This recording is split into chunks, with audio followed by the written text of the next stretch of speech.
So good morning. I'm John Most with Media Associates International, based here in the Chicago area, and I'm really happy to welcome you to this webinar, um, Editing Well, Working with Authors and Challenging Manuscripts. This is going to be a really important and excellent webinar. I know it's such an important topic. You know, in MAI's ministry around the world, a lot of times people say, oh, you train writers, but editorial training is just as important because it may sound like a cliche, but it's true that every good writer needs a good editor. And Stephanie Rische is a good editor. She's an excellent editor, actually, and she's also my neighbor, as it were. She works at Tyndale House Publishers, which is about a quarter of a mile from MAI's office. So I would like to welcome Stephanie today. She is a senior editor at Tyndale House Publishers. She's also a freelance writer. You know, not every editor also writes, but Stephanie is one who does. She's a freelance writer for Today's Christian Living magazine, and she also blogs at stephanierische.com. So I hope you'll check that out as well. In addition to her working life, she is a wife and a mother. She and her husband Daniel have two small boys, ages 7 and 3, so they keep busy. And so, yeah, I'd just like to introduce you to her. Stephanie, I'm going to turn it over to you, and we will have time for questions at the end, but please, as you think of these questions, type them in the box. We'll make a note of those, type them in the Q&A, and we'll field those questions toward the end of the webinar. So once again, Stephanie, thanks so much for joining us. I'll turn it over to you. Well, thank you so much for having me today. It is such a joy for me to talk to other Christians around the world who love Jesus and words and books like I do. So I'm really delighted to be here. And MAI holds a really special place in my heart because I went to Lit World when it was in Singapore several years ago. And I was just so encouraged by the conversations I had with other editors from so many different countries. And if you have the chance to go, definitely make it a priority. It was so amazing to see what God is doing through Christian publishing all around the world. And I'm sure I met some of you there. So hello, if I haven't talked to you for a while. Well, as John said, I am an editor at Tyndale House Publishers in the Chicago area in the US. And I split my time between editing, and I also manage a team of 4 amazing editors and copy editors. And I should confess up front that I asked them to contribute to this talk today. So if I say anything that's remotely wise, it's definitely from them. So give credit where credit is due. I've been at Tyndale for about 20 years, and I started as a copy editor, and now I edit primarily nonfiction books. A pretty wide range of Christian memoir, Christian living, devotionals, Bible studies, curriculum, anything under the nonfiction category. But I hope that whatever you edit, these principles will still apply, whether you do short form or long form, magazines, fiction, kids' books, Bible studies, whatever it is that you work on. I hope these principles will still apply. And like I said, my title at Tyndale is senior editor, but my title at home is wife and mom. And I will be telling some stories about my kids today. So this way you can picture Graham and Milo while I'm telling these stories. Well, as I was preparing for this talk and I reread the title, Editing Well, Working with Authors and Challenging Manuscripts, I had 2 immediate thoughts.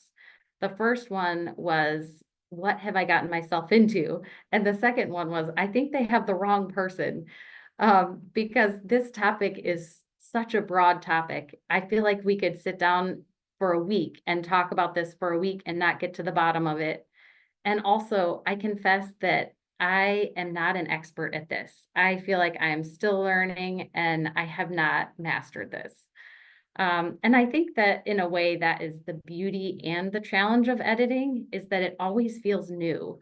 So every time you start working with a new author, the process feels new. And even if you've worked with the same author before, it's a new manuscript. And so it feels like you're starting fresh. So I do hope, that said, that I have some things that I've learned from mentors along the way that I can share with you, and also a few things I've learned the hard way that hopefully I can pass on to you so that you don't have to make the same mistakes I did. Well, to start out, it seems important to establish what our role as editors is before we can figure out what it means to do it well. So when I'm editing, I like to picture 3 chairs in my office. The first chair is the author, the second chair is the publisher, and the third chair is the reader. And I try to keep the perspective of each of these people in mind, because the desires of one person may not align with the desires of the other person. And so I want to not just write the book, or not just edit the book that the author wants or the reader wants, but the book that all 3 parties are invested in. So for the first chair, the author chair, I want to make sure that I'm keeping the author's voice, that I'm honoring their story, and I'm helping them articulate the message that God gave them.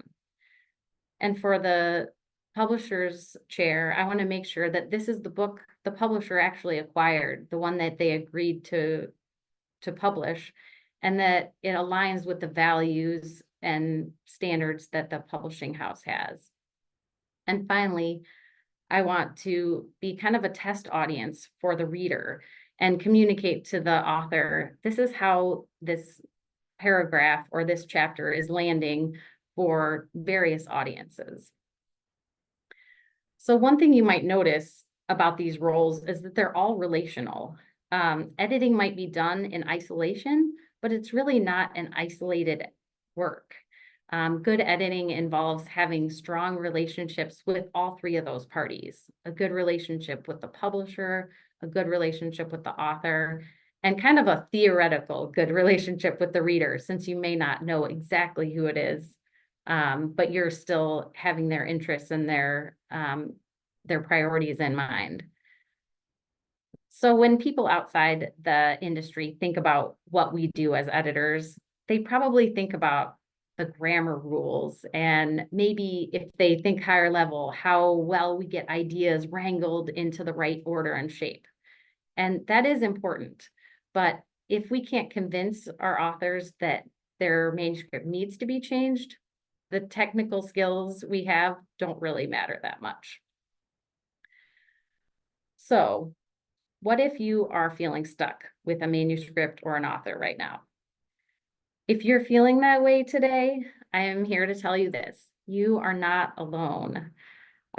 This is the most important point I'm going to make in this whole presentation, and I figured I'd just get it out of the way now in case your eyes start glazing over, or for some of you, it may be the middle of the night or a strange time of day. So I'll just tell it to you now. If you're dealing with a challenging manuscript or a challenging author, you are in good company. No matter what country you're in, no matter what kind of project you're working on, you are not alone. And I think sometimes the work we do is so invisible and behind the scenes that it can feel like our struggles are invisible, but God sees you and you are doing sacred work and you are not alone. I think that writing is inherently a vulnerable undertaking. And so by association, editing is a vulnerable undertaking too. Proverbs 27:17 says, as iron sharpens iron, so a friend sharpens a friend. And I think this is a pretty good description of what editing is all about. And note that it's a 2-sided endeavor. It's not just that we're refining a manuscript. In the process and in the relationships, we are being refined too. And notice also that the medium isn't something gentle. It's not silk that sharpens. It's something that has the power to rub off our rough edges. And I would advocate that iron does that, but words can do that too. I think words have the power to wound, but they also have the power to heal. And that's why I think this is so important in this verse, that it's not just anyone who sharpens someone. It's a friend who's sharpening. And I think that is really important for us to remember, that as we are sharpening an author and their manuscript, we're doing it as a friend. Now, we all wish we could avoid tricky manuscripts in the first place. But in my 2 decades of doing this, I have not cracked the code for how to do that. So the next best thing I know is to try to avoid as many problems as possible up front. Writing, as we've talked about, is a whole person experience. The author brings their whole self to the relationship, and so do we as editors. Now, that doesn't mean you have to become best friends with every author, but it does help to get to know them as a person. What are their strengths and weaknesses? What are their preferences? What makes them tick? What are they passionate about? So most of my work with authors is done in written form. Are there any introverts out there who agree with me? This is the best way to communicate. But there is one exception to that.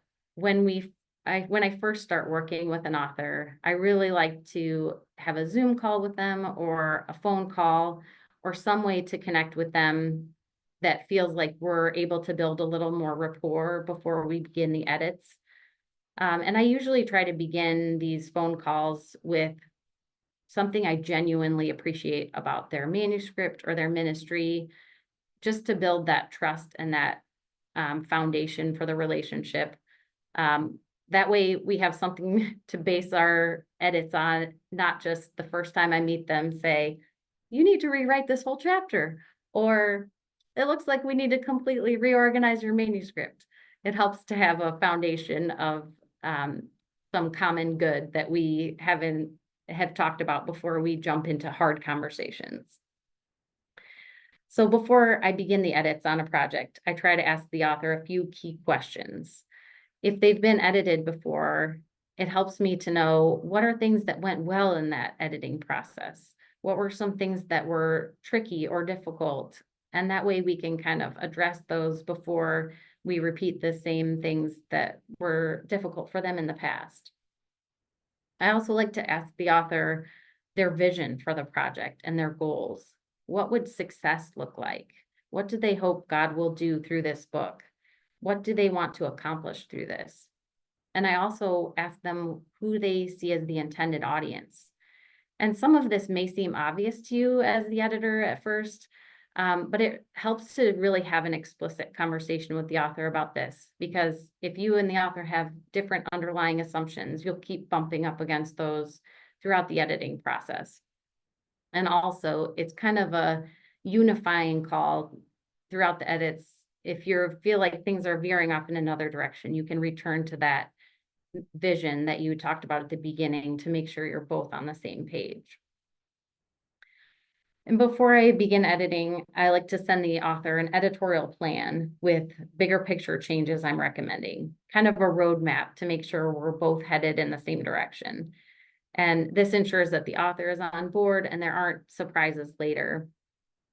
Kind of along that same line, those same lines, I try to send the edits to an author in batches, ideally 3 or 4 batches for a typical manuscript. And that way, if I send them a few chapters and I realize that there's a mismatch of vision or we need to pivot somehow, we can do that quickly before we get to chapter 10. And then finally, I like to find out a little bit about the authors themselves. What is their family like? What's their ministry like? Are there challenges they're facing that might make it difficult for them to engage with the editing process? And I also try to pray for my authors and ask them specifically how I can be praying for them. Not only does this build rapport, but it reminds both of us that we're on the same team doing kingdom work together. So I'll just give you an example from my own editing about this. There was an author I was working with, and when we started getting to know each other, she shared with me that her beloved dog had just died. And she was really sad about it and kind of processing through that. And that turned out to be really helpful information for me, because as I was reading the manuscript, I realized there was almost an entire chapter of the book dedicated to this dog who I now knew had recently died. And it was a lovely dog and a lovely story, but it didn't need to be a whole chapter. It maybe needed to be just about a paragraph. And so I was able to talk to the author and share with her that this was maybe writing for another situation. But I was able, since I knew the backstory, I was able to approach that with a more gentle approach, knowing what I knew about her personally. Well, once you've started editing, there are a few ways that you can build trust once you've established a relationship with the author. And these seem pretty basic, but they do take time and intentionality, especially when we're busy. I think sometimes we have a tendency to want to just shortcut and meet our deadline, but the investment in the relationship is worth it. And it's helpful for me to remember that even if I've done this editing process many times, this might be brand new and the author's first time of doing this. So just to have empathy for how overwhelming it might feel for them. So my first suggestion to build trust is to communicate clearly. If you know you have bad news to deliver to the author, it's best to do it as soon as you know you have bad news to deliver to them, and to do it with kindness and directness. As Brene Brown says, clear is kind. And sometimes it feels hard to deliver news that you know an author won't like. But really, speaking the truth in love is the kindest thing we can do, not only for our authors, but for our readers too. Another way to build trust is to see the good. And I have found that every author needs encouragement and affirmation. Even when it's somebody who is very well known, has a large platform, or has written many books, I think every author still feels a certain level of insecurity about their writing. And yeah, we have kind of a privilege to be the first ones to call out the good that we see. And that goes a long way. If they know that you see the good in their manuscript, they're more willing to accept your critique as well. Another way to build trust is to be confident, but also humble. The authors we work with may be an expert in their field, but they're looking to us to be an expert in our field as well. And God has really given us kind of a unique window into speaking into these words that are going out for his kingdom. And so we can trust our instincts while also being willing to listen and see things from another point of view. And finally, kind of on a related note, we can just show the author that we care about them and their manuscript. This might mean sending them an encouraging note or a verse or a quote, just to remind them that we're in this together. I remember I was working on a project with an author, and we were kind of just at this sticky spot in a manuscript where we were wrestling through what's the best way to handle this, and we didn't quite see eye to eye about it. And kind of in the midst of that process, I remembered that she is one of the few people in the United States who thinks that Nicolas Cage is the best actor ever. And for those of you who don't know Nicolas Cage, I'm sorry if this illustration falls flat, but feel free to insert whatever other actor you would like to. But at any rate, I sent her a very poorly photoshopped image of Nicolas Cage with a comment bubble coming out of his mouth that said, "You've got this," and then her name. And it didn't immediately solve the problem, but it made her laugh and it diffused the tension, and we were able to move on and find a solution. And it most of all just reminded us that we were on the same team in this together. I was going to say I wish I had that image to share with you today to make you laugh, but this is probably for the best, that doesn't go beyond the walls of my own email. Well, despite your best efforts to avoid challenging situations and build trust, you will no doubt still find yourself dealing with challenging manuscripts and challenging authors.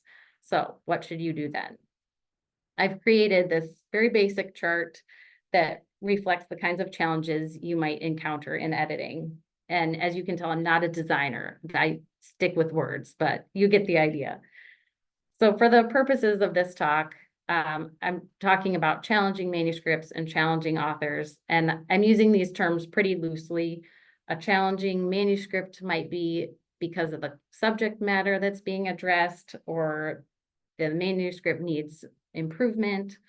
A challenging author might be because they're resistant to changes, or it might just be that they're facing something difficult in their own life that means they don't have a lot of time or energy to put into engaging in the editing process. As we discussed earlier, unless you're working with an author who's no longer alive, half of the challenge for us isn't just fixing the manuscript, but convincing the author that it needs to be fixed. So when I'm feeling stuck on a project, sometimes it helps me to step back and evaluate why I'm feeling stuck. And it might even be helpful for you to chart out on a chart similar to this, or something of your own making, to figure out what is going on that is making this situation difficult. So quadrant 1 is when you have a solid author and a solid manuscript. And this is really the ideal situation. This is where there's give and take between the author and the editor. The author delivers a strong manuscript and is also open to feedback. And I always say that the best editing projects aren't the ones where the author turns in a perfect manuscript or they just simply take all my suggestions. It's when there's that back and forth process where we are able to create something that's better than the author could have done on their own and better than I could have done on my own. And there's just a beautiful iron sharpening iron process that takes place in those cases. This is the point of the talk when I am making sure you're not sleeping. Since I can't see your faces, you might just be dozing away. So this is my attempt to make sure you're still awake and laughing. So in case you can't read this, I'll just go ahead and read it to you. The woman says, there's a lady here who's doing so well with her writing. She's bought a chateau in France. And the writer, presumably her husband, says, it is possible to make money from writing. What's the genre? Crime fiction, history, thriller? And she says, cookbooks. And at that point, he throws his computer out the window. So this is also to remind us that it is difficult to be an author and to just have empathy for our authors. Quadrant number 2 is when you have a challenging manuscript and a solid author. So for this part of my talk today, I thought I'd give you a real scenario I faced as an editor, and you can give your input about what strategies you've used in similar situations. And I thought maybe you could put that in the chat, and then we'll come back to it after I share some thoughts. So for a recent project I was working on, the author was really lovely, and she had this story that was really close to her heart. It was a memoir, and she'd been working on it for 10 years. The problem was it was a mismatch between the audience and who the publisher was thinking this book was going to be sold to. So in the manuscript, she was kind of doing part memoir and part teaching, part kind of Bible study teaching. So the first part, I would say the first 75% of the book, she was sharing illustrations from when she was in junior high and high school. But the publisher wanted it to be for women in their 20s to 40s. And there was just not a connection there. And so we tried to explain this to the author, and she just wasn't connecting, and we were having trouble finding common ground. So what would you do in this situation where there's a mismatch between your author's vision and the publisher's vision? And I'll share some thoughts and then we'll come back to that. So when you have a challenging manuscript, but an author who is willing to work with you, this really creates a wonderful opportunity. You might be able to provide some coaching to help the author improve as a writer. And this will certainly help their career. And I have found that it also often comes back to benefit you, because sometimes that author will write another book and you'll find that you are the editor again. And hopefully they have learned some things from the last round of edits that they can apply to their next book. There is one downside to this that I would be remiss not to mention, which is this takes time. It takes a lot longer to teach someone how to write well than to just fix it yourself. So it is an investment, and you have to see if that's possible for the deadlines and the schedule you're working with. So the first question to ask yourself if you have a manuscript that falls in this category is, does the author have the skill to revise this manuscript? And you may not know upfront. When I face a situation like this, what I have found to be really effective is to annotate the manuscript by putting little comment bubbles in Word, and giving the author mini assignments and suggestions throughout the manuscript. And I found that to be more effective than just giving them kind of overarching suggestions in a cover letter, because they're able to more specifically understand what I'm talking about. And then when they return the manuscript to you, at that point, you'll be able to see, is the author able to deliver this or not? The next question, of course, is there time to make a revision like this? And you may need to have a conversation at this point with the publisher and the author about the schedule. You might need to see, can the release date be moved? Do you need to hire a co-writer? Are you, as the editor, able to provide the extra help that the manuscript needs? And there's no one right answer to this. Each manuscript requires its own unique set of solutions, and you will have your own parameters and limitations that you're working within as an editor as well. So back to my story. Did anyone have ideas about how they would handle a situation where there is a mismatch between the audience and who the publisher thinks this is for? All right. I'm looking back at the comments here. Well, for the sake of time, I'll let you guys read each other's comments and learn from them, and I'll go back and read them later. But I'll just tell you what I did. And this isn't the right answer. It's just one solution that I came up with. I'm sure there are many different ways to solve problems like this one. But in this case, I ended up creating 3 composite readers who we hoped would be reading this book. So I came up with a 25-year-old, a 35-year-old, and a 45-year-old, and I kind of wrote a little story about their life. Like, here's their demographics, their life circumstances, here's the challenges they're facing, here are the struggles they're dealing with. And I even gave each of them a name, Emily and Jennifer, and I can't remember the other one. But it kind of became a little bit of an inside joke between the author and me. And when we got to a story, I could say, you know, I wonder how this would land for Emily. And she laughed, but it was also a way that it wasn't just my opinion and her opinion. We were both trying to serve the reader together. And that was a way to kind of put us on the same team.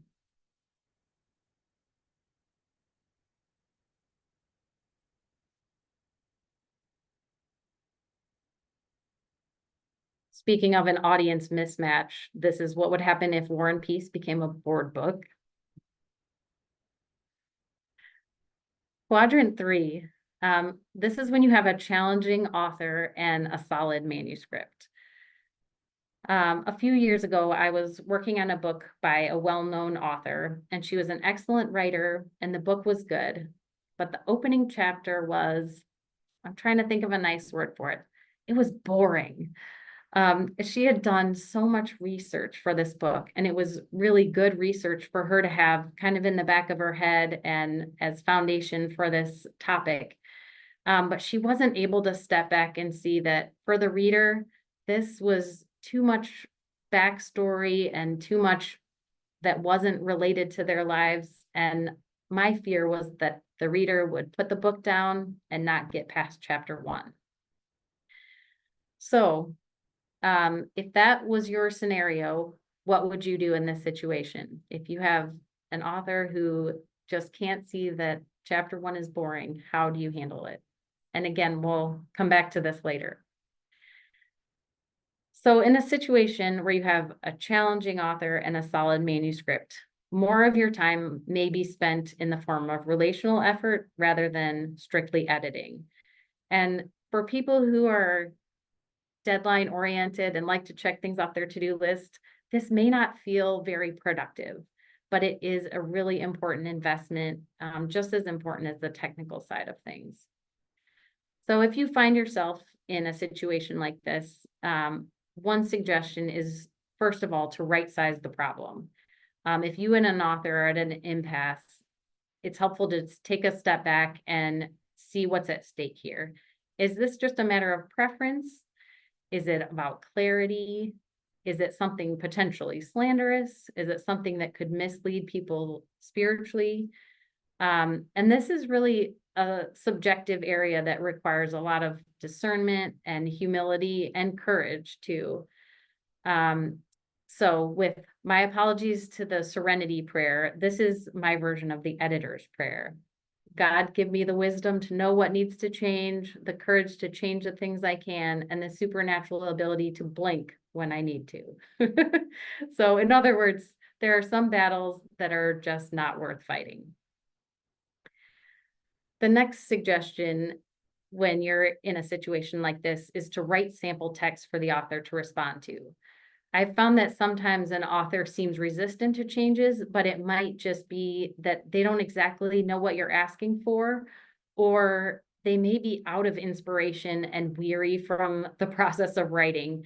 And so if you can give them sample text, or even sometimes I'll do a fill in the blank. I'll start a sentence and ask them to fill in the blank to kind of give them an idea of what direction I'm asking them to go in. And they might accept my change, or it might spark something that explains more clearly what their vision was.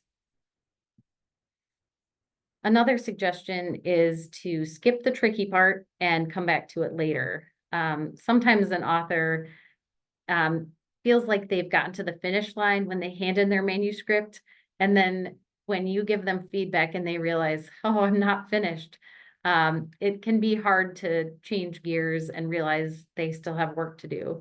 But if they have time to sit with the edits for a while, they might be able to come around and understand what you're suggesting. And it also gives you time to kind of build trust during those during some parts that are not as problematic. Another suggestion when you get stuck is to send 2 versions of the edits, one with the changes tracked and one with the changes accepted. And this really depends on the author. Some authors like to see everything, and for some authors, it feels a little overwhelming to see what has been changed, what has been taken out. And so there are times when I suggest the author just read the cleaned up version first, and then go back to the edits to see what was left out. And it may be easier for them to accept without having to contend with every change. I recently worked on a manuscript that came in at 115,000 words, and we needed it to be 60,000 words. And I'm not a math whiz, but that's a lot of words to delete. And what I ended up doing, instead of redlining all the parts to be deleted, I ended up pulling those and putting them in a separate file for the author to look at later. And she ended up being surprised that she didn't really miss most of what was gone. And we were able to use some of that content after the book was released, which leads to the next point. Sometimes authors feel really tied to their content because they've worked so hard on it, and it feels hard to cut it. And it may be just that it doesn't belong in the book, but there may be another place to put it. So maybe you can move it to an appendix, or maybe use it as marketing material, or the author could post it on their blog, or even use it as a pre-order incentive. That way, the work the author has done isn't wasted, but it's also not bogging down the book.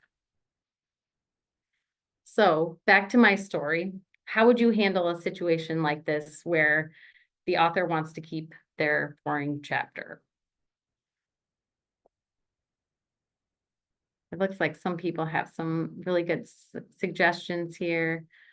Just be honest with them.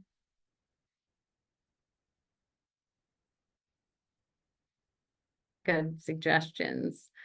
Well, I'll tell you the rest of the story from my end.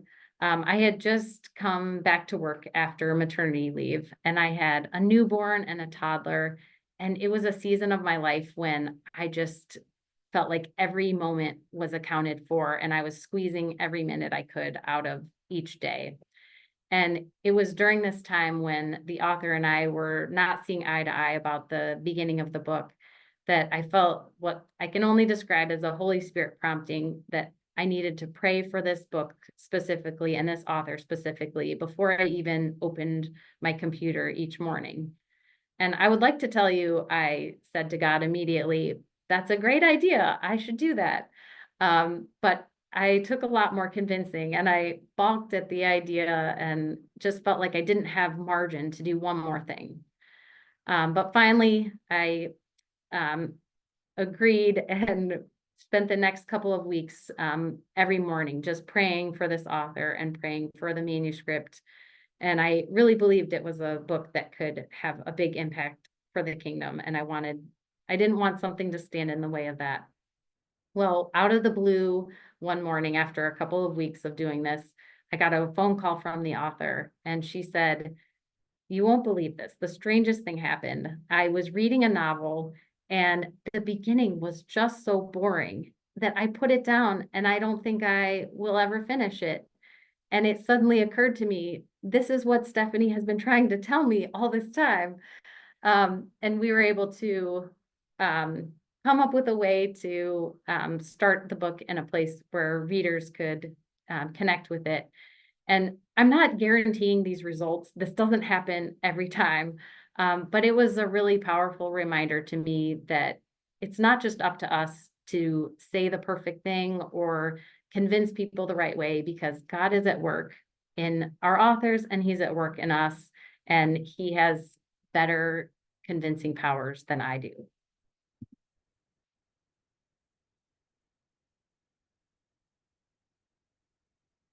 Quadrant 4 is when you have a challenging manuscript and a challenging author. And this is the most difficult situation you will probably find yourself in as an editor. Sometimes you use all the best strategies and you still find yourself stuck in a tough situation. And when this happens, you might just need to focus on the things that you can control. So first of all, set healthy boundaries for yourself. My husband and I recently went through the experience of potty training our toddler.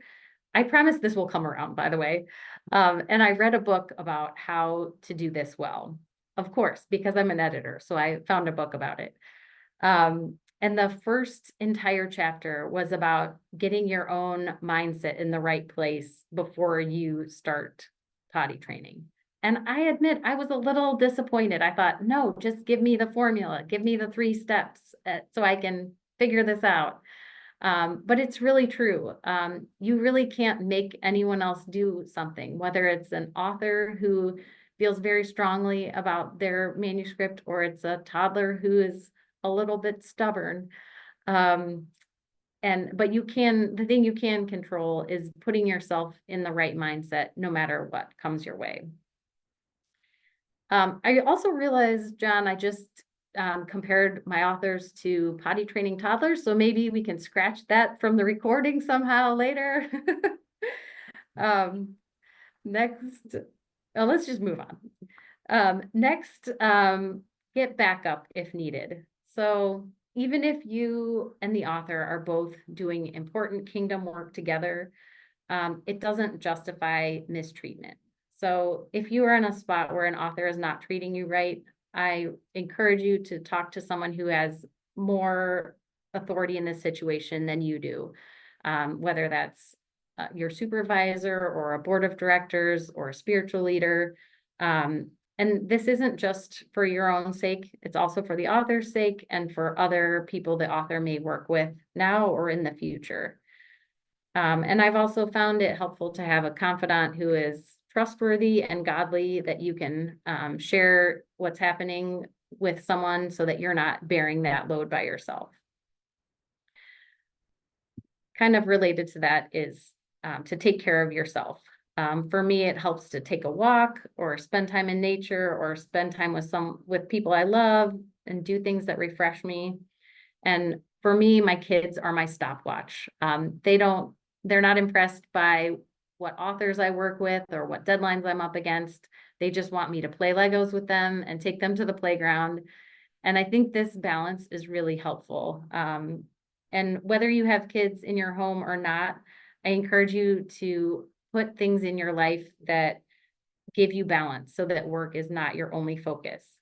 I know when I get too deeply engaged in a project, I think about the wise words of my supervisor who says, "You are not being compensated to worry about this after 4:30 p.m." So you can think about that, or whatever time it is for you. And my last suggestion, it may seem a little bit like an outlier, but do some writing of your own. And even if that's just informal writing, I think there's something about looking at a blank screen and having to create something that is really challenging, and it gives us empathy for what our authors are up against and what it feels like to be on the other side of the editor's pen. Well, as we wrap up today, I thought I would share with you my biblical hero in editing. Now, you might be thinking, are there editors in the Bible? I'm not really sure, but I am proposing that Jonathan, King David's best friend, had kind of an editor role. David was an author, and Jonathan was his loyal friend through everything, through battles, through betrayals, even through attacks on David's life. And Jonathan didn't get the glory of the king, even though he was the rightful heir. But he also wasn't facing the enemy's arrows the way David was. And as editors, our name is not on the cover of the book.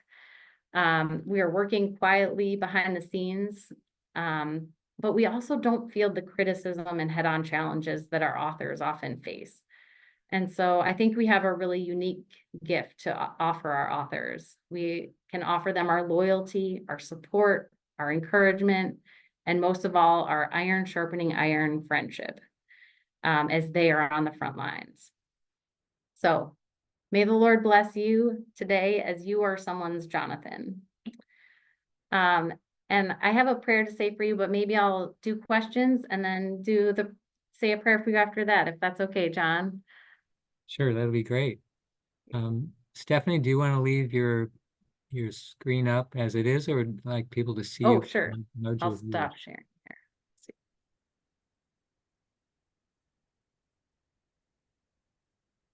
There we go. Okay, there we go. Perfect. Thank you so much. That was outstanding. I think some of us will probably be stealing your quadrant approach as we train editors. Absolutely. Just Feel free. fantastic. You can do something with better graphics, though, I'm sure. No, that was really good. And there's some questions here. Sam had asked, what do you do when an author resists? I mean, you touched on this a little bit, but when you just really, you're kind of at loggerheads where you've kind of hit a point where you just don't know if there's going to be a way to get through this, what advice do you? Yeah, that's a good question. That's a really challenging spot to be in. I think in that case, and some of it might depend on the structure of your publishing house or what you have in place. But if I got to that point, I would talk to the acquisitions team who did the original contract and say, we're really stuck here and I'm not sure what the next steps are. And maybe we would have a meeting with all of us, the acquisitions team and the author and me, and try to figure out what we could do next. And at least in my context, that's what I would do, is talk to the people who made the contract. So related to that, we'll start with some of the questions about the difficulties, I guess. Have you ever had to put your foot down and insist? Leslie asks, have you ever had to put your foot down and to insist on a change because you felt it was critical? I think the times when I've felt most strongly is when it feels like it's a moral issue or a biblical issue that feels like something that can't be compromised on, especially knowing my publishing house. I know the values that Tyndale upholds, and part of my job is to make sure this book fits the standards that Tyndale is expecting. And so that would probably be a time when it's not just a matter of author preference, that I would say, if this is going to be a Tyndale book, then this change needs to be made, or we can't publish it. Great. Okay. Yeah, I think we've probably all faced a circumstance like that at some point as editors. It's not easy. Mhm. Alice asks, and maybe this relates to your first screen about you serve, the writer, you serve the publishing house, etc. She asks, do you accept manuscripts from unbelievers or manuscripts that do not align with your faith? How do you go about it? So I'm not in the acquisitions. I'm not on the acquisitions team, and so I can speak into manuscripts that we acquire, but ultimately I'm not the one who makes the contract. But Tyndale specifically, we try to make sure the authors we acquire align with our beliefs as much as possible. And there's, a wide range of Christian thought, but we try to say, like, stick to the creeds and the basic Bible tenets. And there's some room for different opinions within that. But we like to acquire authors who agree with us on the core essentials. Okay, thank you. I've got a couple other questions to ask, but you may have some questions that you saw prior to the webinar too, Stephanie, that you'd like to speak to. So Sure, I'd be happy to. Let's see. One of the questions was about AI, and I think that's a really good question. How do we, I think the question was from, I probably won't say your name right, Wirawit from Thailand. Thank you for your question. It's a really good question. How should editors today and in the future compete and coexist with AI editors? And that's definitely something that we're all contending with, no matter what your specific area is.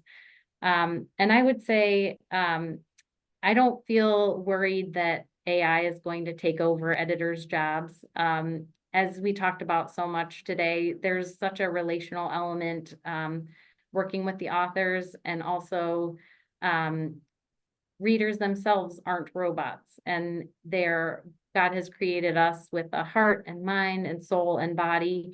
And I think we as editors can ensure that books don't just convey information, because there are lots of ways to get information, but transformation usually happens when it's a synergy of all those things, heart and mind and body and soul. And I read in a book, and I apologize, I don't remember which book it was, but technology can create boring robots, and boring robots can't write books that God will use to change lives. So I think there's still a really important place for human editors.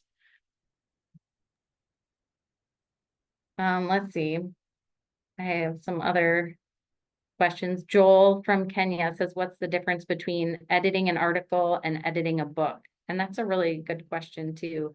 I think articles are difficult, and so are books, because with a book, you have to have endurance and stamina to be able to write an entire book and have a narrative arc that goes throughout the whole thing and make sure it ties together. But articles are challenging in their own way, because you have to say a lot of information succinctly in a way that is cohesive. So I would say, in terms of working with an author and doing the edits, the process is probably pretty similar, except that maybe I wouldn't do batches with an article, since you're trying to make sure the whole thing is pretty cohesive. But I think the other principles still apply.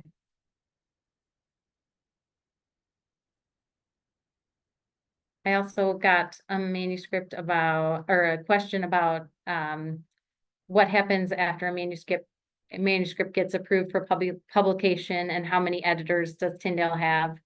I can tell you, I'll try to be brief, but I'll tell you Tyndale's process, and knowing that other publishers have a different process. Um, so when a manuscript comes in that we've contracted for, the acquisitions team and the editorial team review it together and determine whether it's ready to be accepted and the advance paid, or if it needs to be revised before we're willing to accept it. And once we decide it's ready to be accepted, then there's a handoff meeting between the acquisitions person and the editorial person. And that's the point when we would do the editorial plan and have a Zoom call with the acquisitions person and the editorial person and the author, to kind of make sure everyone's on the same page and we have a plan that we all feel good about. And then that's the point when the editing would begin, the back and forth with the author and the editor. And when I'm finished as the editor, I would hand it on to a copy editor on my team. And we would have a copy editor and a freelancer, find all the things I missed and, do the fact checking and scripture checking and grammar checking and query for things that may not be clear or things that might be misleading. And then after the copy editing is finished and the pages have been laid out, then we, have a proofreader check over everything again. So as I say this, that's 4 people who work on a manuscript, and that feels like an embarrassment of riches. And I know that not most publishing houses don't have such a robust editing process, even within the United States. And so I'm aware that some of you are doing the work of 4 people and you're trying to do all those things, and it's really hard. So that's our process. But also, if you are wearing a lot more hats than that, I applaud you. It's definitely a question. Some of our editor friends who are attending this webinar may be working in countries or cultures where deferring to one's elders is really important, like a important cultural value. So how do you deal with that? And say you're a 25-year-old editor editing, the Billy Graham of your country, That your sounds elder. So like, yeah, how do you yes, deal with that? that sounds like a very difficult situation. And I think, I don't know, since I haven't edited in a different culture like that. But I do think maybe the posture of an editor coming in, not as someone who's the English teacher correcting your manuscript, but as a friend coming alongside and saying, I would like to help you make this manuscript as good as it can be. That posture might help, but it also is a difficult situation that you're facing if that's the environment you're in. Yeah, Maybe somebody else has a better answer for that if you've been maybe in a culture like that. in the chat box. I'm sure you've had experiences with that. Yeah. I have one other question, Stephanie. We talk about preserving the author's voice. How do you resist the temptation as an editor to make that author sound like you, as it were? How do you find that balance between, improving the manuscript but preserving the author's voice? That's a great question. One of the things that I've found really helpful, in this era where it's easier to find, people on YouTube or Instagram, if authors I work with, do some speaking, I try really hard to find, something with their actual voice, whether that's a talk they gave on YouTube or, even just something that they've shared on social media.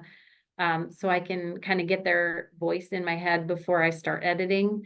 And I think that's kind of the beauty of the body of Christ, is that we all have different voices and one isn't better than others. And different voices just speak to different people in different ways.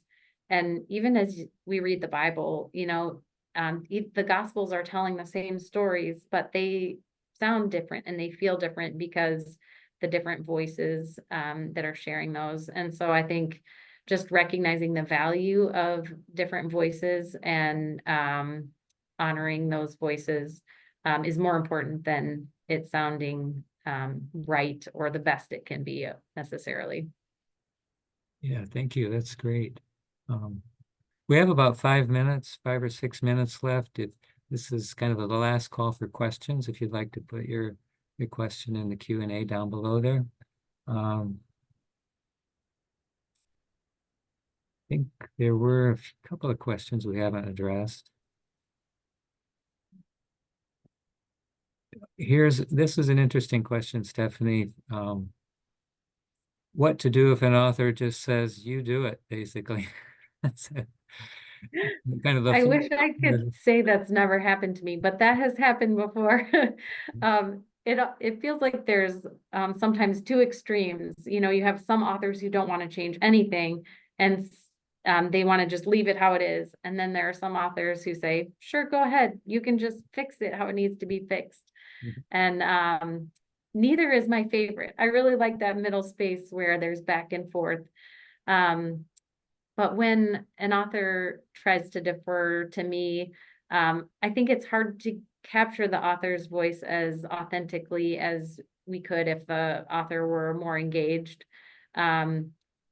I think in that case, sometimes I've tried to talk to the author on the phone and try and get maybe they don't have time to type it all out and write it, but they might be more of a speaker and less of a writer. And so I can kind of capture their thoughts that way. I even have had some authors who do like voice memos to me, and I capture their voice that way. It's not ideal, but at least I can get a little more from them. And sometimes it does turn out that I do more work than I wish I had to do. And in that case, you can only just ask. Okay. Here's one question.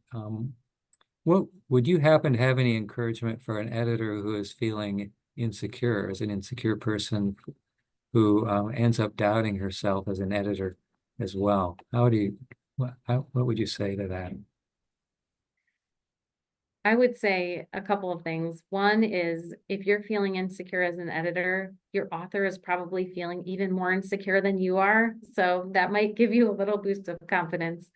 And I think also just trusting the gifts God has given you and believing that He has put this love of words and language in your heart, and He will equip you to do what you need to do.